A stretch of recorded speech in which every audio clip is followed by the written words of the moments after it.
ومن يعمل من الصالحات من ذكر أو أنثى وهو مؤمن فأولئك يدخلون الجنة ولا يظلمون نقيرا۔ الحمد للہ رب العالمین، الصلاۃ والسلام علی رسولہ الکریم، اما بعد فاعوذ باللہ من الشیطان الرجیم، بسم اللہ الرحمن الرحیم، رب اشرح لی صدری ویسر لی امری واحلل عقدۃ من لسانی یفقہوا قولی، رب زدنی علما، اللہم فقہنا فی الدین، آمین یا رب العالمین۔ السلام علیکم ورحمۃ اللہ وبرکاتہ۔ آپ دیکھ رہے ہیں پروگرام آج کا روزہ آج کی بات، اور میں ہوں آپ کی میزبان حافظہ سونیا امجد۔ آج کے یہ جو رذائل اخلاق کے حوالے سے جو ہم موضوعات پڑھ رہے ہیں، ان میں ہمارا آج کا موضوع ہے حسد۔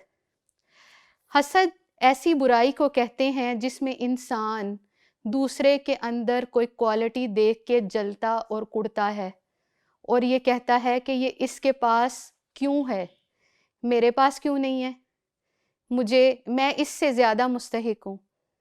بالکل اسی طرح سے جیسے پچھلی اقوام میں اللہ رب العزت جب کوئی نبی بھیجتا تھا تو لوگ اس سے حسد کرتے تھے، اور وہ یہ کہتے تھے کہ یہ جو بادشاہت یا یہ جو نبوت اس نبی کو ملی ہے، اس کے مستحق تو ہم ہیں، ہمیں کیوں نہیں ملی۔ حسد ایسی اخلاقی برائی ہے جو کسی میں تب پیدا ہوتی ہے جب وہ اپنے آپ کو دوسروں سے بہتر سمجھتا ہے، جب وہ اپنے آپ کو دوسروں سے بہتر خیال کرتا ہے۔ وہ یہ کہتا ہے کہ میں ہی سب کچھ ہوں، اور جو کوالٹیز اللہ رب العزت نے اس کو عطا کی ہیں، اس کا مستحق تو میں تھا، یہ اس کو کیوں ملی ہیں۔ اسی وجہ سے اس کے جو اعمال ہیں، اس کے نیک اعمال، یعنی حاسد کے جو حسد کر رہا ہے نا، اس کے جو نیک اعمال وہ کرتا ہے، یعنی اگر وہ نماز پڑھتا ہے یا روزے رکھتا ہے یا کوئی بھی نیک عمل کرتا ہے، حسد کی وجہ سے وہ سارے کے سارے اعمال ضائع ہو جاتے ہیں، کیونکہ نبی اکرم صلی اللہ علیہ وآلہ وسلم نے فرمایا کہ حسد نیکیوں کو اس طرح سے کھا جاتا ہے جیسے آگ لکڑی کو کھا جاتی ہے، یعنی حسد نیکیوں کو اس طرح سے کھا جاتا ہے جیسے آگ لکڑی کو کھا جاتی ہے۔ تو کتنا خطرناک ہے یہ مرض، اور یہ ایک ایسی اخلاقی برائی ہے جس کے ذریعے انسان اللہ رب العزت سے دور ہو جاتا ہے۔ اور اس میں ہم یہ دیکھتے ہیں کہ روئے زمین پہ سب سے پہلے جو حسد کیا گیا تھا وہ کس نے کیا تھا؟ یعنی ہمارا یہ جو نیکسٹ پوائنٹ ابھی ہم پڑھیں گے وہ یہ ہے کہ روئے زمین پہ بنی نوع انسان کے ساتھ سب سے پہلا حسد کس نے کیا تھا؟ ناظرین اکرام، اللہ رب العزت نے انسان کو اشرف المخلوقات بنایا، اور اللہ نے جب فرشتوں سے یہ کہا تھا کہ میں زمین پر خلیفہ بنانے لگا ہوں، تو ان کو کوئی اعتراض نہیں ہوا تھا، صرف ایک ہی مخلوق نے اعتراض کیا تھا، اور وہ شیطان ہے۔ اور اس کی بنیاد کیا تھی؟ اس کی بنیاد تکبر تھی، اور جب اس کو سجدہ کرنے کے لیے کہا گیا تو اس نے کیا کہا؟ قرآن میں آتا ہے، اور یہ آیت مبارکہ الفاظ کی تبدیلی کے ساتھ سورہ صاد، سورہ طٰہٰ، سورہ اعراف کے اندر موجود ہے، اور سورہ حجر میں بھی موجود ہے۔ قال انا خیر منہ خلقتنی من نار وخلقتہ من طین۔ کہا، کس نے کہا؟ ابلیس نے کہا کہ میں اس سے بہتر ہوں، یہ جو انسان مٹی کا تو نے بنایا ہے نا، اللہ میں اس سے بہتر ہوں، کیونکہ تو نے مجھے آگ کے شعلے سے بنایا ہے اور اس کو مٹی سے بنایا ہے، تو یہ مجھے کیوں کہہ رہا ہے کہ اس کو سجدہ کر؟ فرشتے اللہ کی اطاعت کرتے ہیں، اور اطاعت کا ثبوت پیش کر دیا کہ اللہ نے اگر کہا سجدہ کرو تو انہوں نے سجدہ کر دیا، ابلیس نے سجدہ نہیں کیا۔ تو قرآن نے کیا کہا ہے؟ سورہ البقرہ میں اللہ رب العزت فرماتے ہیں وَإِذْ قُلْنَا لِلْمَلَائِكَةِ اسْجُدُوا لِآدَمَ فَسَجَدُوا إِلَّا إِبْلِيسَ أَبَى وَاسْتَكْبَرَ وَكَانَ مِنَ الْكَافِرِينَ۔ کہ ہم نے جب فرشتوں سے کہا تھا کہ آدم کو سجدہ کرو تو انہوں نے سجدہ کر دیا، لیکن ابلیس نے سجدہ نہیں کیا۔ کیونکہ وہ تکبر کا شکار ہو گیا تھا، اور تکبر کا شکار ہی نہیں صرف ہوا بلکہ کفر کا شکار بھی ہو گیا، وہ کافرین میں سے ہو گیا۔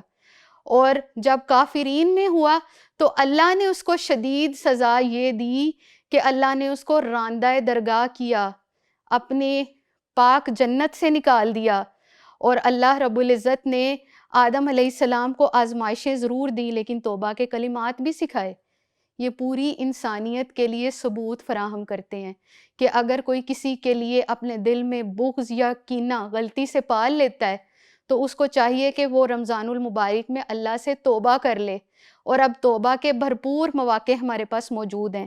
ہم نمازیں پڑھتے ہیں، قیام اللیل کرتے ہیں، ذکر و اذکار کرتے ہیں، تراویح پڑھتے ہیں۔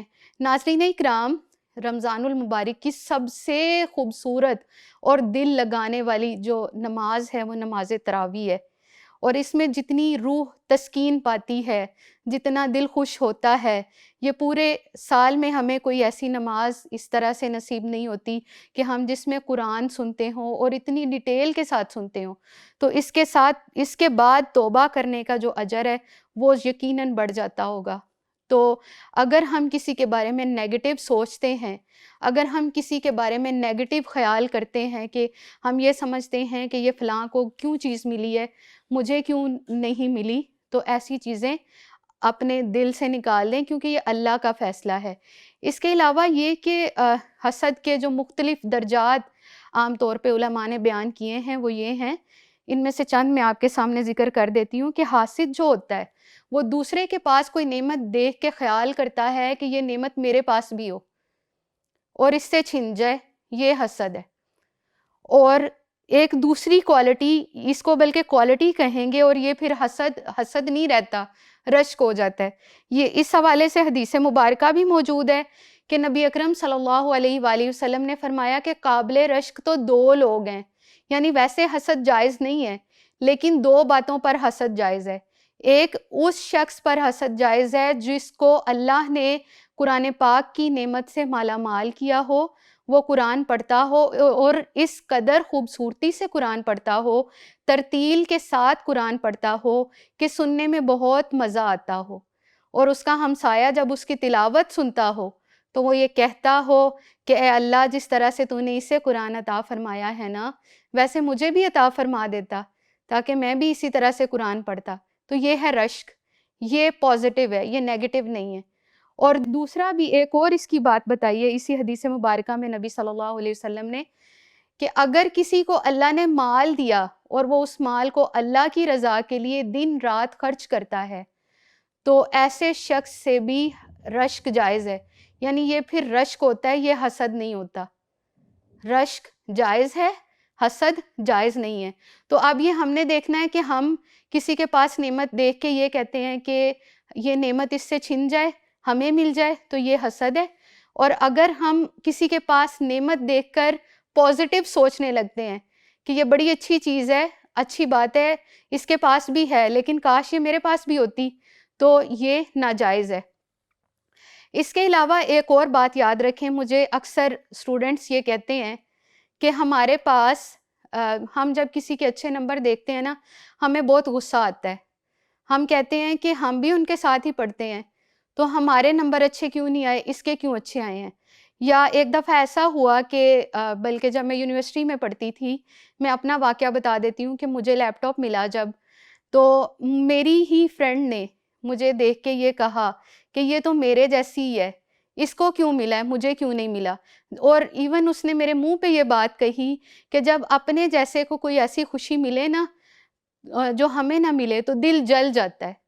تو بیسیکلی اس طرح کی بات کسی میں دیکھنا، کسی کی کامیابی کو برداشت نہ کر پانا، کسی کی کامیابی دیکھ کر اس سے کڑنا، یہ ہے بیسیکلی حسد۔ اور رمضان المبارک میں ہم نے یہ عہد کرنا ہے کہ اگر ہمارے دل میں کسی کے بارے میں کوئی ایسی بات موجود ہے جو کہ اللہ کی ناراضگی کا باعث بن سکتی ہے تو ہم وہ بات نکال دیں اور یہ عہد کر لیں کہ جو ہے آئندہ ہم نے کسی کے بارے میں نیگیٹو نہیں سوچنا۔ ناظرین اکرام، نبی اکرم صلی اللہ علیہ وآلہ وسلم نے 3 لوگوں کو ناپسندیدہ قرار دیا ہے، ان میں سے ایک تو تکبر کرنے والا ہے اور ایک حسد کرنے والا ہے۔ بیسیکلی جو حسد ہے نا، یہ تکبر سے ہی پیدا ہوتا ہے۔ جب انسان اپنے آپ کو بڑا سمجھتا ہے، وہ کہتا ہے کہ میں ہی بہتر ہوں، تو پھر اس میں حسد پیدا ہوتا ہے اور وہ کسی کے اندر وہ کوالٹی دیکھ نہیں سکتا جو اس کے اندر موجود ہو، یا اگر اس کے پاس موجود نہ ہو تو پھر تو بہت ہی خطرناک بات ہے۔ پھر تو وہ یعنی کہ آگے میں ابھی آپ کے ساتھ بات کرتی ہوں اس حوالے سے کہ ایسے لوگوں کے شر سے بچنے کی دعائیں کرنی چاہیے۔ ناظرین اکرام، اب میں آپ کو بتاؤں گی کہ حاسدین اور مفسدین کے شر سے کیسے بچا جا سکتا ہے۔ یعنی لوگ ہم سے حسد کرتے ہیں، پاسبل ہے، ٹھیک ہے۔ اگر تو ہم حسد کرتے ہیں تو ہم نے رمضان المبارک میں یہ عہد کرنا ہے کہ ہم نے دوبارہ حسد نہیں کرنا، کسی کی کوالٹی دیکھ کر اس کو دعا دینی ہے، کیونکہ نبی اکرم صلی اللہ علیہ وآلہ وسلم کا یہی طریقہ تھا کہ آپ جب کسی کی کوئی اچھی بات دیکھتے تو اس کو دعا دیا کرتے تھے، تو ہم نے بھی دعا دینی ہے۔ اور دوسری صورت یہ کہ ہم نے اپنے آپ کو حاسد کے شر سے بچانے کے لیے دعائیں کرنی ہیں۔ اس حوالے سے پہلے میں آپ کو یہ بتاتی ہوں کہ حاسد کا شر ہم پہ کس طرح سے آ سکتا ہے۔ یعنی ایک شخص جو حسد کرتا ہے وہ 2 طرح سے نقصان پہنچا سکتا ہے اس شخص کو جس پر وہ حسد کر رہا ہے۔ یعنی جس پر وہ حسد کر رہا ہے اس کو وہ 2 طرح سے نقصان پہنچا سکتا ہے۔ ایک تو اس پہ کوئی خطرناک قسم کا جادو کروا دے گا جس کی وجہ سے اس کی معیشت، اس کی معاشرت، اس کی صحت سب کچھ متاثر ہو جاتا ہے۔ یا دوسرا طریقہ یہ کرتا ہے کہ اس پر کوئی ایسی بری نظر ڈالتا ہے جو کہ غصے اور کینہ پر مبنی ہوتی ہے۔ کینہ سمجھتے ہیں نا، یعنی دل میں دشمن بن جاتا ہے، وہ یہ دل میں اس شخص کا دشمن بن جاتا ہے جس کو اللہ نے نوازا ہو، تو وہ ایسی بری نظر ڈالتا ہے کہ وہ نظر بد کا شکار ہو جاتا ہے۔ تو یہ ممکن ہے۔ نبی اکرم صلی اللہ علیہ وآلہ وسلم نے فرمایا کہ نظر بد انسان کو قبر میں اور اونٹ کو ہنڈیا میں لے جاتی ہے۔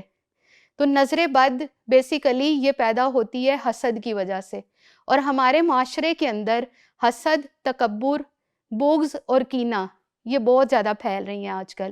تو ہمیں کیا کرنا چاہیے؟ ایک تو یہ کہ نمازوں کی پابندی کرنی چاہیے، پنجگانہ نماز ہمیں ادا کرنی چاہیے، کوئی بھی ہماری نماز ضائع نہ ہو پائے، ساری نمازیں ہم پڑھنے والے ہوں۔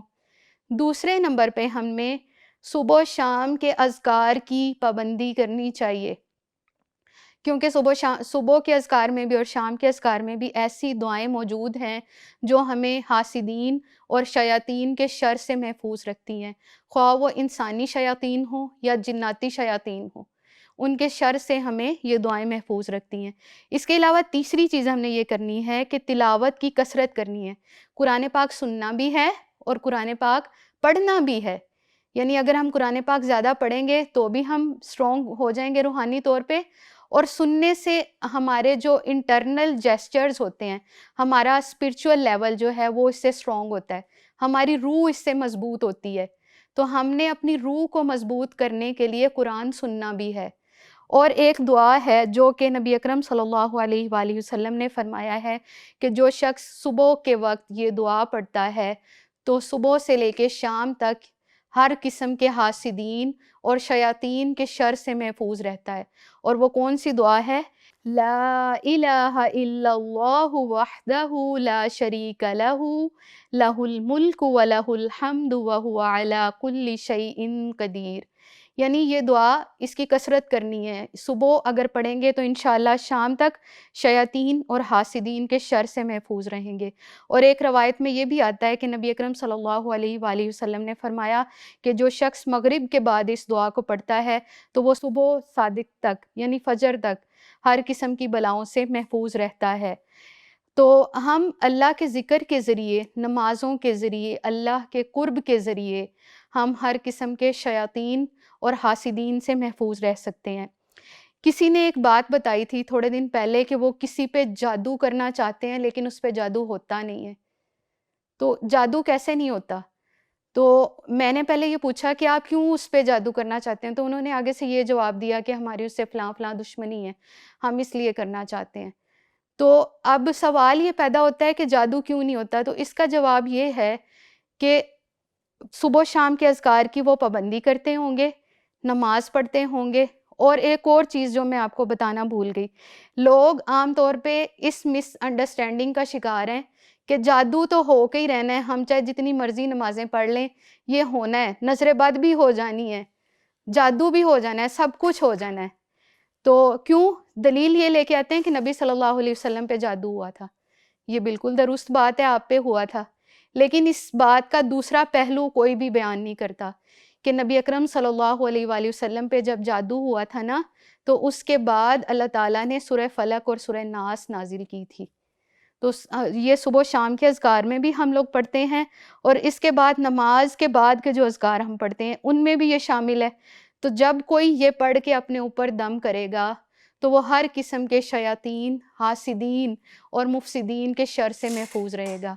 اللہ رب العزت ہم سب کو حاسدین اور مفسدین کے شر سے محفوظ رکھے، اور اللہ رمضان المبارک کو میرے اور آپ کے لیے باعث رحمت اور باعث مغفرت بنائے، ہماری دنیا اور آخرت کی آسانی اور بھلائی کا ذریعہ بنائے.